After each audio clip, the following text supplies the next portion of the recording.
Okay, this is going to be a couple of flights over at Ed Levin. This one was August, I think the 22nd, fairly brief flight, but it illustrates a couple of things. Was hang glider 155 Gecko, and you can see there's the launch up there. Head down, do a couple of turns. It's not really working. Kind of looking around, see if I could find something, and then eventually down here ran into a thermal. And the thing to notice is that I turned the wrong direction, and so turned and then ended up doing a big correction, and then actually got in it and climbed out. And the thing to notice here is that the GPS is recording about a 3-second interval. And so that each one of these straight lines is 3 seconds. So that means if you're seeing a square, you're seeing a 12-second 360. So that'll give you kind of an idea of the rate of turn. If it's starting to be a triangle, that's like a 9-second 360. That's about as tight as I can turn. And anyway, so climb to the top of it. We'll look at it in the 3D here. And you can see that climbed and climbed and climbed, and then it kind of, the climb wasn't really quite happening, and the paragliders were kind of starting to catch up to me. So I headed back to launch, but that totally didn't work, and looked a couple more of the likely places, and then ended up and landed. Now we'll move on to the first segment of the next flight, which was September the 1st, and then go to the first segment. This flight was a bit longer, about an hour and a quarter. And this is the beginning of it. If I show the whole flight, it just gets to be too much of a thing. But it started off the same way. We'll go to the 2D thing here and sort of give you a plan view of it. Karl, quickly, before you dive into this one, I'm not sure if everyone is familiar with the landmarks on kind of from launch down, but maybe it would be helpful to point out the 300-foot, 600-foot launch, just to kind of give people a. Okay, so there's the top of the mountain. That's the launch, and then there's the switchbacks, and then if you come down here, let's see, this here is a 600-foot hill right here. And then there's the water tank with the 300-foot hill right there, the farmhouse and the barn and all that stuff. And there's the landing zone right here, which is kind of pretty much that area. And there's the lake, which is a pretty good landmark and a good wind indicator as well. So that's kind of the orientation. And this one pretty much started off the same way, looking in some of the usual spots and not really finding very much at all, and kind of going round and round and round. We'll go to the 3D view here, and you can see that it's not really doing very well, and it was actually looking pretty grim, and ended up way down here, about the same altitude as the 600-foot hill. And by then I was kind of unzipped and thinking it was likely to be a short flight. Thing is, unzip pretty high, because you might land, you might not. But if you're unzipped, at least you won't be unzipping in the middle of your landing. So anyway, found something right over the landing zone and started going round and round in it. But we can go to the 3D view here and see that. So this is good enough to see that I'm going round and round, but nothing much is really happening. I'm not really going down, but I'm not really going up, which is not so good, because if you're not really going up, you're kind of waiting for it to dissipate, and then you're going to be landing. And so I went around, but I was looking around, and then all of a sudden I saw a red-tailed hawk over by the 300-foot hill. And so I was going around like this to the left and just cranked around to the right. And sure enough, the hawk was in a much better thermal, and that one worked. And I had to turn fairly aggressively to make it work, but it did. And now we're going to illustrate one more thing. Let me back. Okay, so this is a good enough angle to actually see what happened here. And so here I wasn't really going up. Switched the circling direction to right to get over where the red tail was, started climbing out and went up and up and up. And then that one kind of blew apart and dissipated. And so I headed out into the wind. And so this is a step climb. A lot of times you climb in a thermal and climb, and then the rate of climb will disappear, or you'll start drifting really fast or something. At that point, it's time to make a big step into the wind. And so that's what I did, and then found another core and then went up and up and up. And I think that that one goes up, up, up. And at that point, I'm up over launch and things are looking much better than they were a few minutes ago. So we'll kind of leave that part of the flight and then go to the next part. And so let's see, went sort of headed over to see if it might have been viable to go over to Mission. Mission's like 3.5 miles over in this direction, and it pretty much wasn't. And so after sinking a bit, headed back. That wasn't really working good. And then sort of ended up pretty low again. Ended up climbing out from the, I think there's a little bit missing here, but ended up climbing out from the 300-foot hill again, kind of sort of accidentally running Takeo out of the thermal. Then the end of the flight is got back up, and at this point I was pretty much over the landing zone. Let's see if we can go to like, yeah, I was actually out over the low hills in front. So I was pretty high. So I thought, well, I'll glide out to the quarry. Actually found the thermal there, and then headed back. I was thinking maybe we had to do the retrieve or something like that. But one of the things I was watching is I was watching the wind on these two ponds, and the wind was pretty westerly. It's pretty distinctly westerly. And then I got over the landing zone and started looking at the streamers, and the big streamer was showing light easterly. And that didn't look good at all, because there's west out here and east there, which meant the landing zone was probably in a pretty treacherous mood. And so I really didn't want to land at that time. And so ran into a thermal and kind of noodled around there for a while and just kind of waited, hoping that the landing zone would decide to do something coherent rather than be blowing in all different directions. And so let's see if we can navigate and see what I did. Yeah, see, here's a couple circles of not really going down.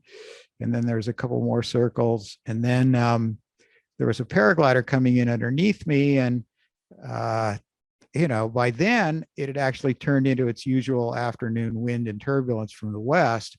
But, you know, the fact that it had kind of been in a treacherous mood, I really didn't feel like sharing the approach with the paraglider. So I did a couple more circles and waited until the paraglider was on the ground, and then decided to commit to the approach and went ahead and landed and kind of flew out over the landing zone, did one really sharp 360, did the approach and landed.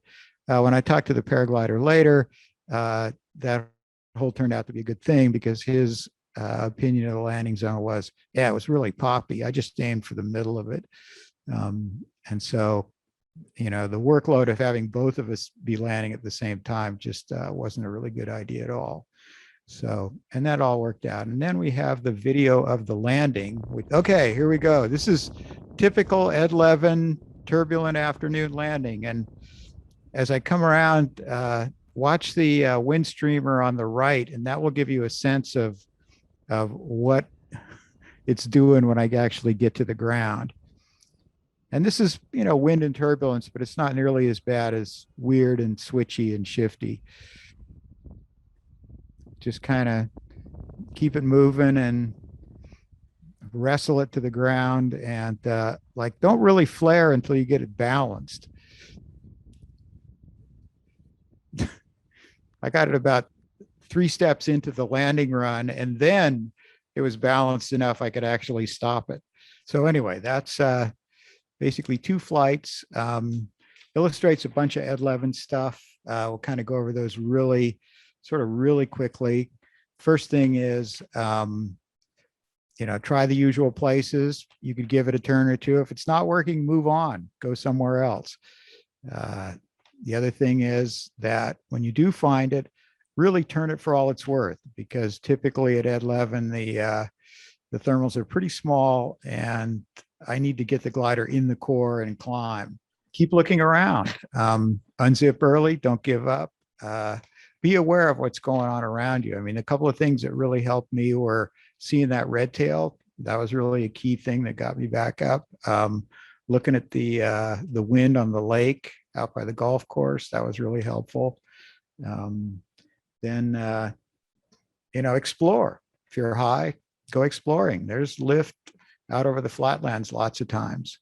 And the other thing is, when you do get in the thermal, be patient, keep turning. So I think that's about it for now. So let's go for questions. I have my own idea of this, but what are the typical spots that you typically find thermals? I mean, for me, it's always been kind of above the 600, 300. But is there what kind of route do you kind of typically try to shoot for when you get off a launch to give yourself the best chance? A lot of times what I'll do is head out and get some ground clearance. Okay. You can see we'll go back to the very beginning here, and you can see that I really don't tend to hug the hill and try to ridge soar it. I tend to get out and get some ground clearance, because a lot of times the thermals right next to the hill have a lot of wind shear and wind gradient, and it's really hard to turn in them. You tend to really fall out the backside. Whereas if you get out and get some ground clearance, it's better. The knobs, this one spine that comes off the south launch, that tends to work good. Interestingly enough, the thermals can't come right out of the farmhouse area. I think what happens here is that barn roof is really rusty, and if it's had the sun on it all day long, all that rusty iron gets so hot you can't even put your hand on it. And that would definitely cause a thermal. The other thing that happens is there will be a sort of the 300, 600 convergence line. A lot of times between the morning southwesterly and kind of the afternoon or late morning northwesterly comes in this direction. The southwesterly morning is coming that direction, ends up causing a convergence. And so the thermals that are coming off the 3 and the 600 get a little bit of help from that. So that 3 and the 600, that sort of line there has worked really well. The other thing that happens is that, surprisingly enough, there can be thermals coming right out of the landing zone. If the wind is southerly, a lot of times it'll be better out over the flats, whereas the thermals right on the hill, if they're too close to the hill, will kind of get blown sideways and full of wind shear and gradient. The other places, there's, if you go north from launch, there's the rock pile, which is kind of like there. And then the interesting thing is, once you get past the ridge to the north, the thermals really seem to come up out of the canyon. All the books say the thermals come off the ridges, but that's kind of not been my experience out there. So those are the usual spots. That makes sense. Good to know. Yeah, I always experience thermals when I'm landing in the landing zone. I don't really think about trying to hang out above the landing zone. Well, as long as you're unzipped and you got enough altitude to get your wits together and land before you actually get to the ground, you're good. Though it can be high workload because there can be traffic and all kinds of other stuff happening. But yeah, I've climbed out from pretty low lots of times. Awesome. Thanks, Karl. Okay. Question. Sure. So what was the prevailing wind direction this day? Well, let's use the thermal drift to tell the wind direction. As I recall, it was kind of westerly. So we'll go to look straight down on stuff. And that you can see the drift in this thermal here, that gives us a really good sense of that was the wind direction when that thermal was happening. So it was really pretty westerly. That's maybe even a little southerly, but that was the prevailing wind direction. And the caveat is that was the wind direction that thermal was in. If you get up to the top, the wind direction might be different. and then down in the landing zone, when I actually landed, the wind direction was the typical, kind of straight down the slot direction, as you could see in the video. So that's definitely one thing to keep track of is as you're turning, how are you drifting? That'll give you a big clue on what could happen next. In fact, let's see, this is kind of drifting up the mountain, but let's see, which one are we looking at? Okay, we're going to try to turn those off and then look at this one here. And well, that one was kind of not quite so up the mountain. The other one was kind of like this. Let's see if we can, yeah, you can see there's a little bit of difference in the wind direction here. This was more westerly and this one was a little more southerly. And I think that's one of the big things that made the difference between the 2 days. I forgot what the question is. That was the question. Oh, good. All right. Next question. I think it was on part B, but you said that you considered going over to Mission and then it wasn't looking right for it. Were you just not at the altitude you wanted at that point, or what do you look for to go to Mission? Let's see here. This is part B. And yeah, that's when I did it. And well, what happened was that I came and I did a couple of turns over, right in front of launch, and that really didn't have anything there. So I thought, well, I'll just head over here. And a really interesting thing happened is that just as I headed out, as I was going this way, this red-tailed hawk comes by, kind of comes like this, and then just turns in this direction and goes this direction. And I think that was a clear sign like, dude, you are going in the wrong place. You need to go over here. You don't need to be over here. Because as I went this direction, I just went down and down and down. And I wasn't really that high. And I was sinking pretty good. And if I'd have not sunk very much or run into a thermal and climbed out, that would have been an indication that maybe Mission was viable. But the fact that I was just going down and down and down and didn't really find anything kind of convinced me that, well, probably not. Let's head back. Because the thing is, my experience has been once you, let's see, there's the launch, and then there's kind of the next ridge is over. Once you start to get over here, you need to be high and you need to be above launch. If you're kind of down below launch, I have never really had much success in this region. So as soon as I start getting down to launch or below it, and I'm somewhere over here, it's time to give up on it. Because every time I've tried to get around one of these ridges and find something, it really hasn't worked. So that's why I gave up on that and headed back. And then this kind of really didn't work that much either. You can see I'm like flailing around looking and looking and looking, but I think if we go to you can see like, yeah, there's no good climb is coming out of this.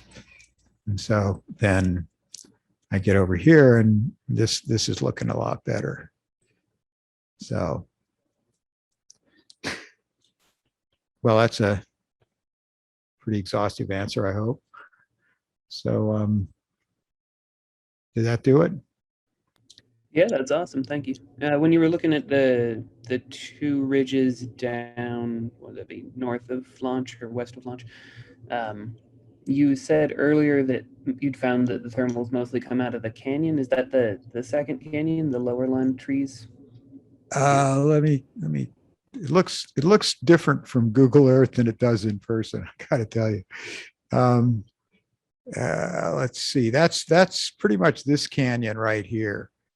Pretty much the first canyon, because you go along and there's a kind of a ravine, and then there's a pretty good ridge that goes down, and the next canyon, once you get over that ridge, then usually it seems to come out of the canyon.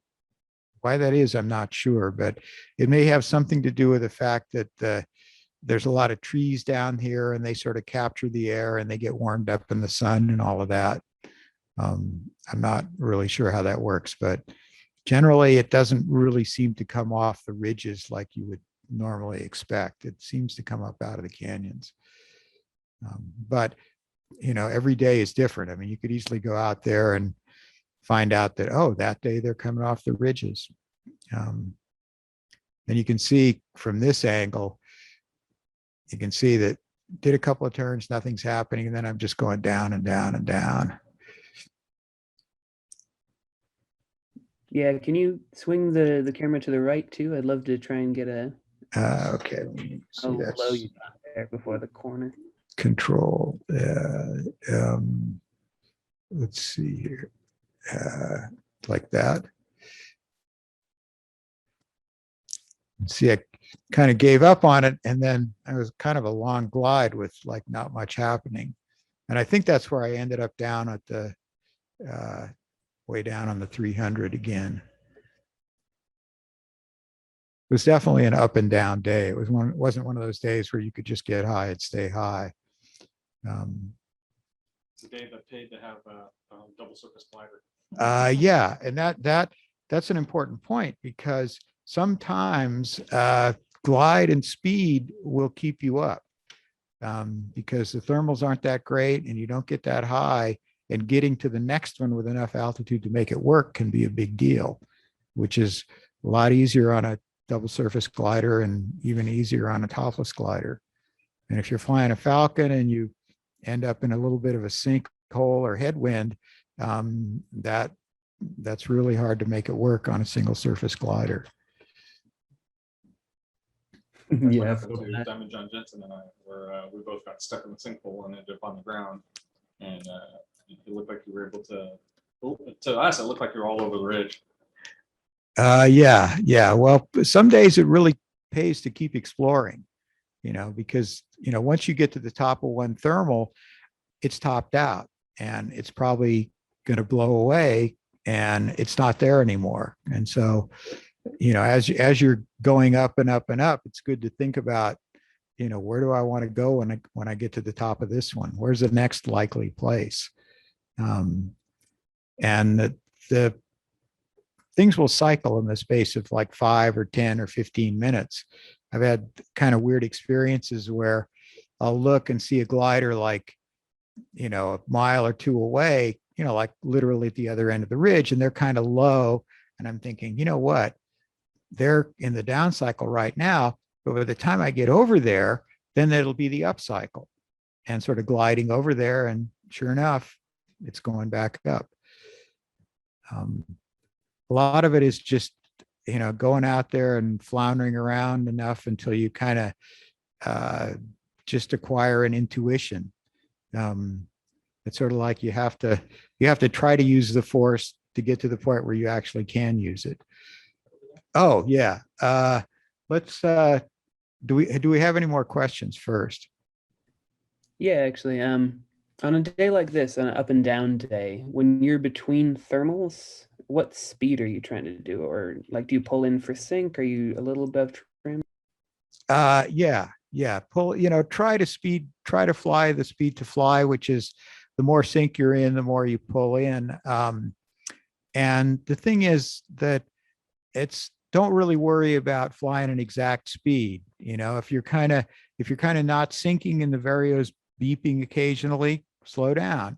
And, if you glance at your vario and it looks like you're plummeting, go faster. The difference between flying the exact right speed and flying a speed that's close, maybe not too far wrong, is really tiny. You don't have to be the exact right speed. The only thing that's really important is don't be flying really slow in sync or diving through lift. As long as you speed up in the sync and slow down in the lift, that's good enough.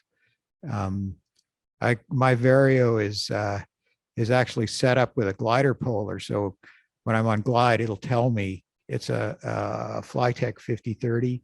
It's kind of old and primitive, but it does do speed to fly for me. So it'll tell me when I should go fast and when I should slow down. But the air is so variable that, typically it's telling you go faster. Oh, slow down, slow down. Oh, faster, faster. So the main thing is when you're on glide, if you're not sinking too bad, just go a little faster than trim. If you're sinking really bad, the main thing to keep in mind is if you're sinking really bad, what you need to do is get out of it, which means go fast. So the speed to fly thing is, don't worry about precision. Just if you're going down really fast, get out of it and go somewhere else. If you're sort of hanging out and not really sinking and you've got some altitude, you could hang out there. Maybe it'll get better. Don't worry about precision.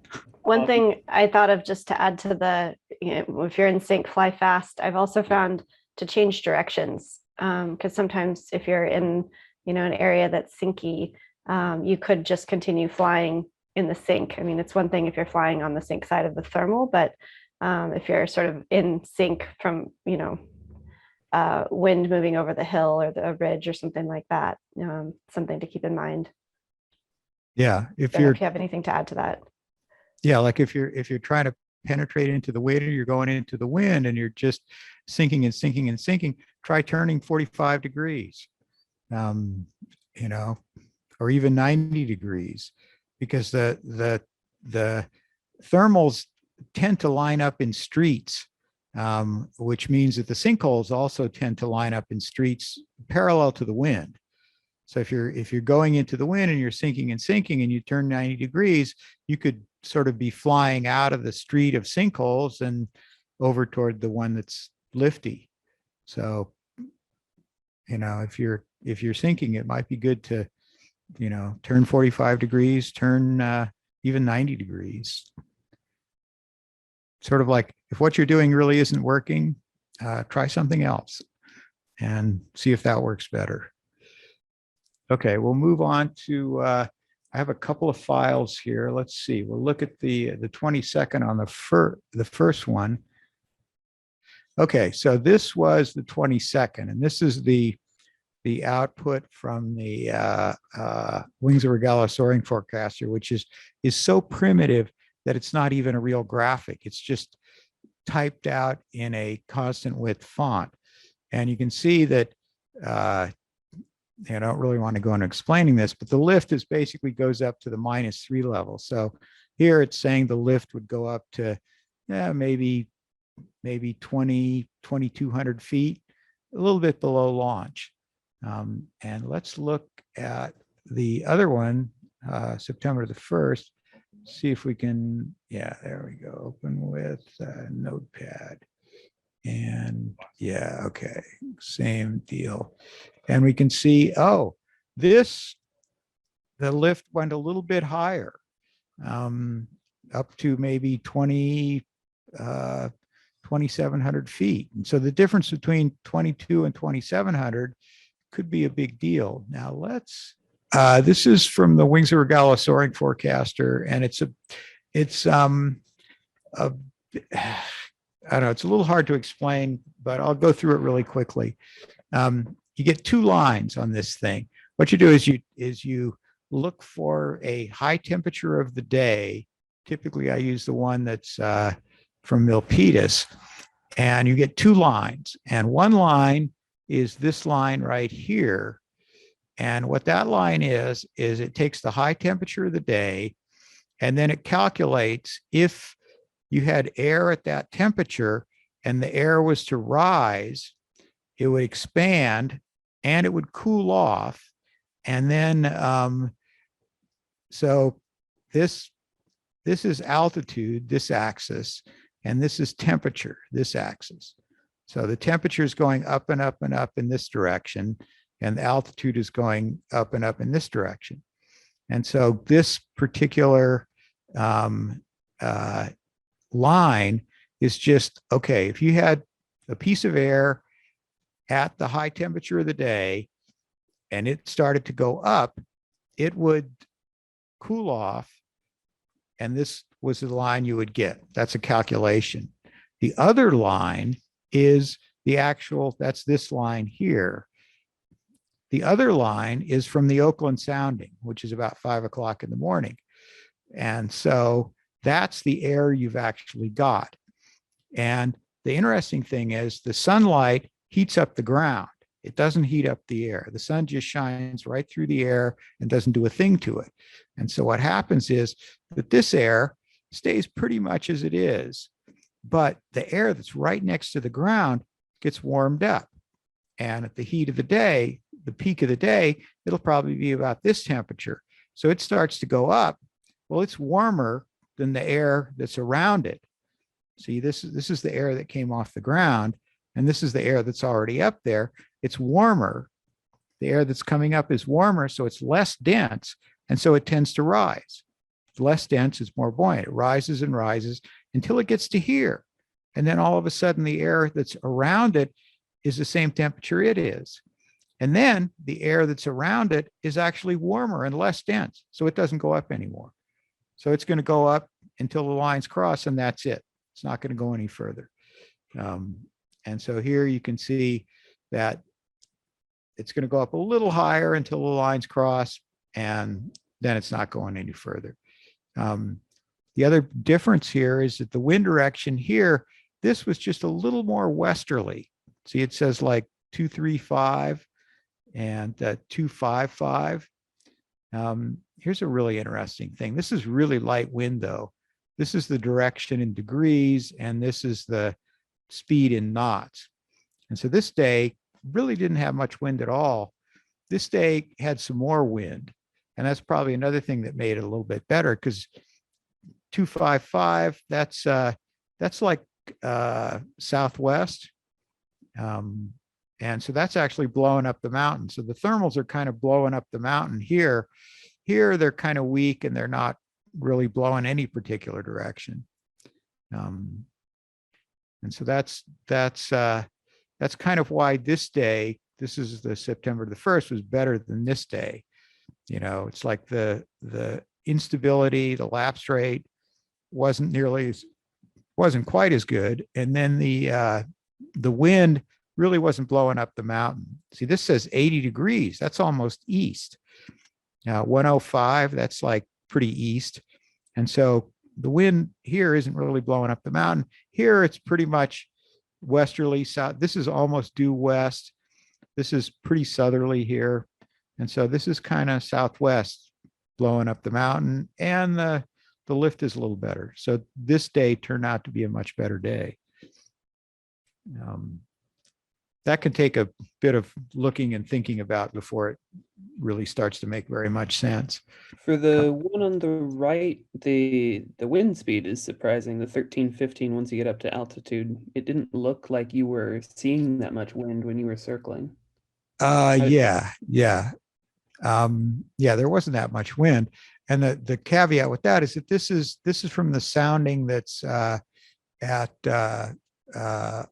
like, let's see, does it say up here? Yeah, 12 UTC. That's 12 Greenwich time, Universal Time, which is like 5 o'clock in the morning Pacific Daylight Time. And so that's what the wind was at 5 o'clock in the morning. A little bit after 5, because they up at Oakland, they launch a little balloon that's got a little radiosonde thing on it that sends back its altitude and its temperature, and it's got a radar reflector so they can keep track of it. And so as it climbs, it tells them the temperatures and the wind direction and that stuff. So this was what the wind was at 5 o'clock in the morning. And then it looks like at 5 o'clock in the afternoon, it turned out to be not that windy. So, I mean, or at, whenever I flew that flight, it was like 2 o'clock, I think. And that's the thing, is that the sounding is 5 o'clock in the morning, and it can get better if if the wind is southwesterly, there's a front moving through. Typically the air will get better, or the sounding can look really great early in the morning, but if the wind is really northerly, it can get worse as the day goes on. So there's a pretty big time lag between the sounding and when we actually fly in. If we're flying in essentially the same air mass as the sounding, the output is really pretty remarkably accurate. On the other hand, if a front is moved through and we're in a completely different air mass than the sounding is from, then things can be quite different. All of this weather stuff is, vague and contingent, and a lot of it is just go out there and hope it's good. If it looks good, go out and try it. Hey, Carl. So Yeah. it looks like some of your thermaling circles, they're all pretty much the same size. Is that just generally like that's the kind of circles I want to fly, or like I don't know. How do you tell like I'm at the like I know when you fall out of it you're gonna sink, right? But like, is there a way to like feel that, gauge that? Like this is how far I should fly, how wide I should make my turns? Yeah. And the key to that is that whatever the thermals are doing, that's how you turn. Like these particular days, and typically at Ed Levin, especially down low, the thermals tend to be pretty small. They tend to have a pretty small core that's going up pretty good. And then they're surrounded by a bunch of junk that's kind of, some of it's going up and some of it's not. And it's not really going to do much for you. And so on those couple of days, there was really a big premium to turn as tight as you could and stay in that core. On the other hand, sometimes at other places, you could have thermals that were way different. Like the thermals at Ed Levin tend to be really small and have a pretty powerful core. But then I've flown other places where the thermals were very smooth and big and round and not very strong at all. And so instead of trying to turn really tight, you'd turn with a pretty shallow bank because the thermals are really big, but they were also pretty weak. And so you'd fly, pretty much minimum sync, really slow, but pretty big circles, because that was kind of the character of the thermal. Like the Ed Levin thermals, you need to turn tight because they're really small, but some other thermals in other places can be weaker and much bigger. And so you don't want to increase your sink rate by turning tight. You want to turn much wider. And so the thing to do is, if you feel that the thermal is powerful, just try to stuff the glider into that core and keep it there. If the core is pretty powerful, it really doesn't matter how sloppy your flying is or how much sink rate you get from turning steep. If you stay in that core, you will climb well. And if you try to fly very gently and smoothly, but you're not in the core, you're not going to be climbing really very well. It's sort of like just, dance to whatever's playing, If it's a nice, smooth, easy waltz, you waltz. If it's, slam dancing punt, get ready to punch somebody out. That's, you just have to go with whatever's happening that particular day. Cool, thanks. Just for some extra flavor on that, like you said, a 9-second circle is about as tight as you ever go. 12 seconds was these fairly small ones. Like what's a large one in time? A large one would be, 15, 18, 20. I'd have to look through some flight tracks and see if I could get to large circles. Part of it is that I learned to thermal flying sailplanes rather than hang gliders. And with that, you've got a lot higher aspect ratio and a lot higher airspeed. And so you can turn a lot steeper because of the pretty extreme aspect ratio those things have. You can pull pretty hard in a turn and not really increase your sink rate that much. And so my sort of rule of thumb with the sailplanes was if I was in a pretty strong thermal, if I could feel my face starting to sag, I was turning too hard, which was like somewhere around 2.5 or 3 Gs. But if I was only pulling 2 Gs, that was fine. That's like a, 60-degree bank or something like that. Because the thing is, they have such a high aspect ratio, you can do that. And so that's kind of the habit I acquired. And so when I fly the hang gliders, I tend to turn them pretty much as tight as I can. You can't turn them that as tight as the sailplanes because they don't have the super high aspect ratio. Is that making any sense at all? Yeah, that's awesome. Thank you. Carl, do you know of any audio cues that you encounter in the middle to tell you that you're in the core of the thermal? Well, the Vario beeps a lot, but a lot of it is feel. You know, when you fly into the core, you know, there's this, you know, kind of whoosh rush. You know, you can feel the acceleration. If the core is really worth turning steep in, you'll feel it when you get to it. I'll go on here. I've heard kind of like two different ways of learning to thermal, and one of them is kind of the sort of the Confucian method, which is when you hit the thermal, wait 3 seconds, and then whichever wing is going up, try to turn toward that wing. And then once your turn is established, you see which side the best lift is on, and then you try to move the circle over toward that direction by straightening out like 90 degrees before you get to that heading. And the other is the sort of the Taoist method, which is the thermal you will fly in is not the thermal I can tell you about. So just turn and keep turning until you figure it out. And actually, I think that method is the best method. Just turn when you hit it and keep turning until you figure it out, because it just seems like too much stuff is happening to remember any kind of set of detailed instructions. And I just tend to sort of listen to the Vario to see if I really am climbing, and then just turn sort of as a combination of where it feels best and where the Vario says it's best. I love that, Carl. The Taoist method. I would agree that that's how I tend to fly also. Yeah, I I've think heard it that's referred to that. I think that's by far the best method. It's just, you know, when you run into that core, just turn. It doesn't even matter which direction you turn. Like the first flight, I turned the wrong direction at first. It didn't matter. Just keep turning and figure it out. I think that's, yeah, it's the best way to do it, because there's just there's just too much intuition involved and too much feel. It's not something that really reduces to an algorithm. So I find myself probably turning a little too tight. You said you're doing about 12-second 360s. Yeah, right. I'm going quite a bit faster than that. That's probably why I'm slipping out of them a lot too.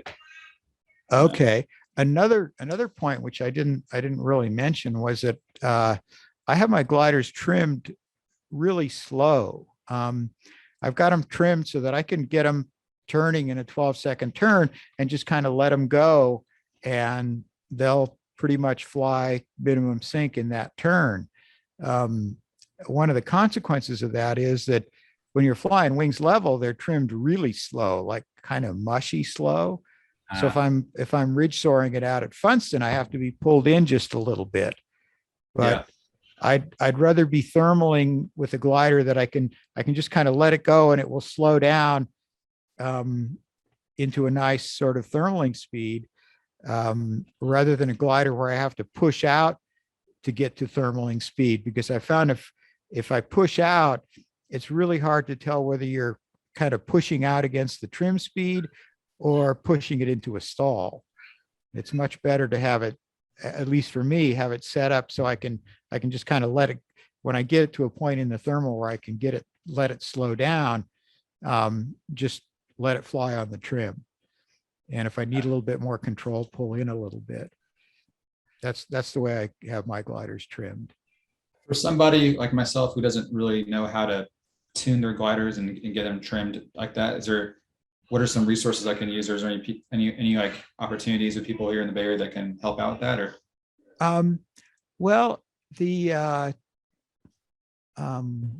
almost suggest the best thing to do is what kind of glider is it?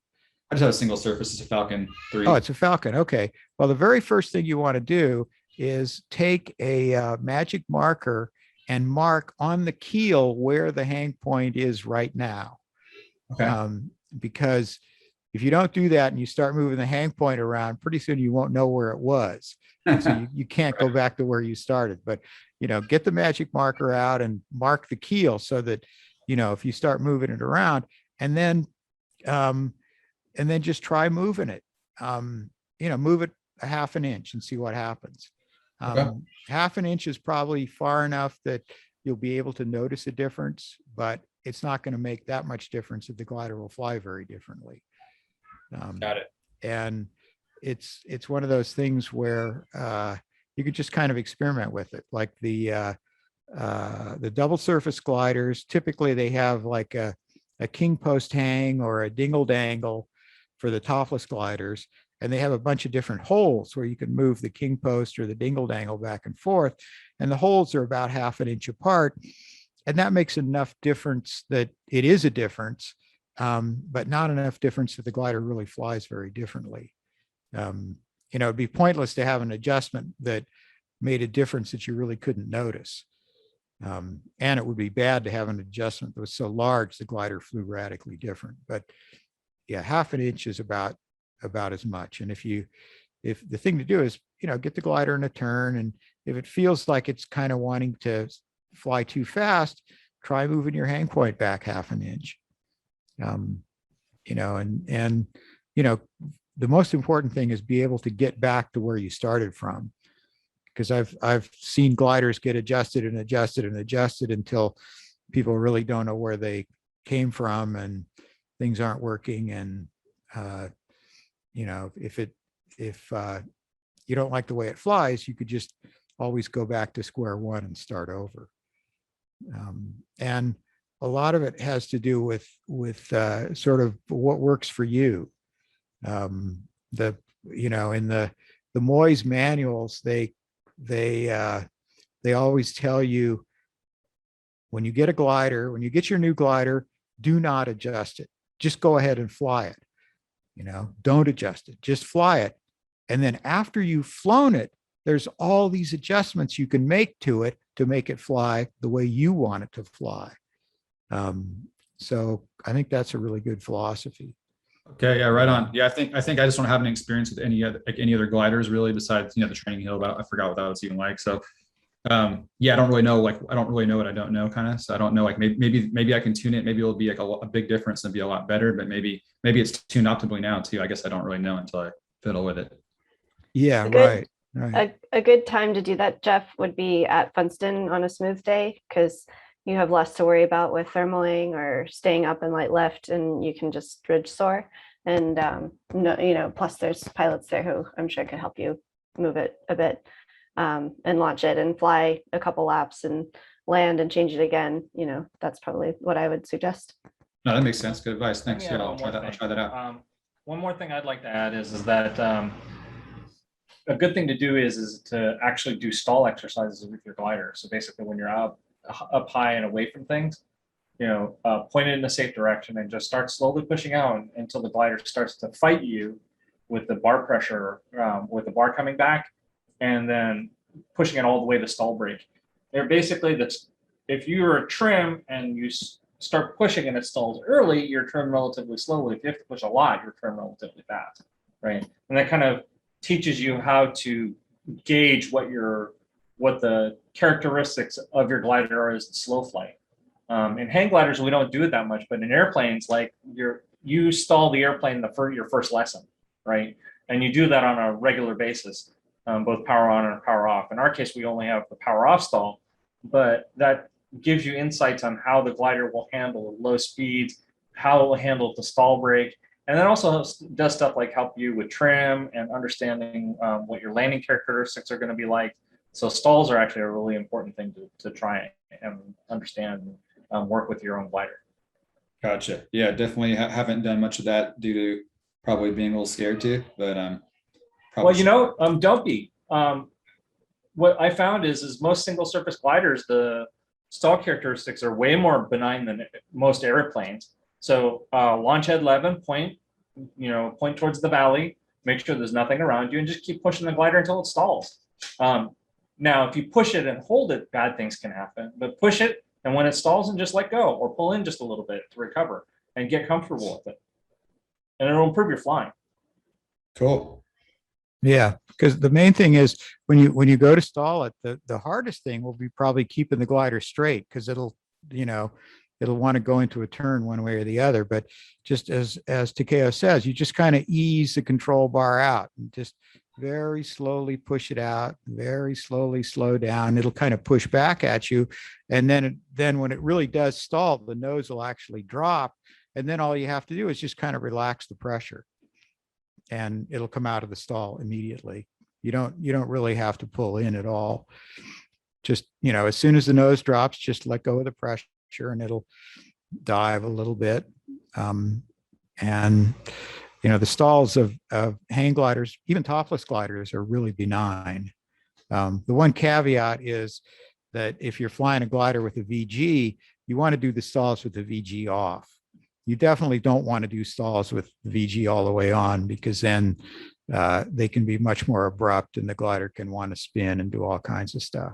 But as long as the VG is loose, it's really benign. The other thing is that if you're trying to figure out what the trim speed of the glider is in really active thermally air, that can be really difficult, because it's really hard for me to tell how the glider is trimmed in if the air is really active, because the air is putting a lot of inputs in. But if you get out at the coast and it's really smooth, then it's a lot easier to feel the pressures and sort of feel where the trim point is and where the stall point is. So is Funston a bad place to try that out at because of the altitude so low typically, or is that because the lift is pretty good there and it's pretty smooth that maybe it's okay? The lift is good and smooth. The best place to do it would be to fly down to Westlake and kind of fly out away from the cliff a bit, so you're way high, and make sure there's no paragliders underneath you, and you got plenty of clearance and no traffic. You don't want to be stalling the glider 100 feet off the cliff. That's probably not a good idea. Sure. But the thing about Funston is it's really smooth, and the stalls, when you do the stalls in smooth air, they really are pretty benign. The main thing that's really important is just kind of ease the control bar out, until it eventually stalls, and then just relax the pressure. I'll tell you, I saw this video a few years ago, and I think the glider might have been a U2, and I think it was somewhere. I'm not really sure. I don't think it was in the US. It might have been somewhere in Israel. But anyway, the guy's flying the glider, and you can see from the video, it's like the VG is almost all the way on. And so, he's pushing out and the glider's in a little bit of a turn. And like the last foot or foot and a half, he just jams the control bar out all the way. And the glider stalls, right? And then as soon as the nose starts to drop, he just yanks the control bar to his waist, and it tumbles. And it goes round and round. He comes down underneath his parachute. And the moral of that story is that if you do three things in the same maneuver that the manufacturer tells you not to, which is don't stall it with full VG, don't push it into a whip stall, and don't pull the bar to your waist when you do stall it, three things the manufacturer told you not to in a single maneuver, it could turn out badly. Okay, tumbling is what I was worried about. So Yeah. Okay, just if you let the glider just do what it does and autocorrect and not try to pull the bar. Okay. Yeah, just when the nose drops, just relax the pressure, and the nose will drop a little bit, and that's all there is to it. It's really pretty benign. It's not the modern hang glider stall characteristic. Like I said, though, it's VG loose, is really pretty easy. Okay. Yeah, and Jeff, you don't have to, nothing in flying should be done with, relatively speaking, with drama and flair. You can start with just, 6-inch push out and then bring it back in, or then try maybe pushing it out 12 inches, and feel how the glider responds, and just, make really slow, gentle movements. And, especially if you're flying on a good day at Funston, the ridge lift is going to be consistent. So as long as you're in the lift band, you're not going to have to worry much about going down, like going out of, as long as you don't fly out of the lift band, you're going to be in lift in order to be able to do that, these kind of gentle stall and recovery. So you'll end up kind of, dolphining along above the ridge down, north or south. Right on. Is there like a preferential like wind direction I should be going to, what you're testing us out in, or just going across Just the ridge west. on the west day is fine? Yeah, just west, normal The other 12 to thing, Jeff, 15. is that just like Carl's talking about with the Ed Levin thermals being very small and tight. If you're doing a good job or you're trying to work a thermal at Ed Levin, you're going to stall out of it when you fall out on a fairly regular basis. So the more you understand about what your glider's characteristics are at the edge, you'll know like how far you can push it before you have to leave or you have to do something different, right? Like if the glider starts to wobble or it starts to wander or the bar starts to push back, okay, well, it's probably time to take it in a notch, right? And so like understanding the stall characteristic helps you understand launches and landings, helps you understand how your glider's trimmed, and then also how your glider performs at the edge. Because if you're doing it right, you're going to be banked up. Robert Booth used to say, you take that lift and put it in your armpit. So if you're talking about it at 11, where you got these little bolt thermals, you're going to be banked up pretty good. And when you start to stall, you'll probably stall towards the outside of the turn. And it might be like a little bit of an eye-opening experience. But if you have the recovery process dialed in, it's like not that big a deal. You just kind of pull in and fly away, as long as you're not pointed at the hill. Got it. Okay. So I think I just got to get over my fear and just try it out in safe conditions. Yep. Yeah. Permissive environment, think suck it up and get through it. I think it's very, very unlikely that you will tumble your Falcon. Have not heard any stories of Falcons being tumbled. So Yeah. I'm not entirely sure it's actually possible, no matter what you do. But from one of the things I enjoy doing linked whip stalls at Funston just for kicks, and like for your reference for this wing, Jeff, like I cannot get anywhere near that on the first stall. It's only the second or third when I've picked up a lot of speed. I've managed to get the hang strap to go slack once, which was a bit eye-opening, but I have to be pushing out 80-90% of what I can possibly do and then pulling in past my belt to get there. So like what you'll be doing, well, yeah, it's fun. The only thing I would say, earmuffs, the president's on the line. I'm kidding. Yeah. When you do this, you're going to lose all your airspeed for a sec, so do it a little farther out over the beach than you would normally be, because you'll get pushed in towards the cliff while you're doing it. Got it. Okay. Thanks. One of the things that you might try, like Jessica said, is just try pushing it out and slowing it down, because you'll find that as you're pushing it out and slowing it down, the glider will start to get more and more unstable in roll. That is to say, as you push out, the glider will, if it gets the least little disturbance, it'll want to go into a turn. It might turn left, it might turn right.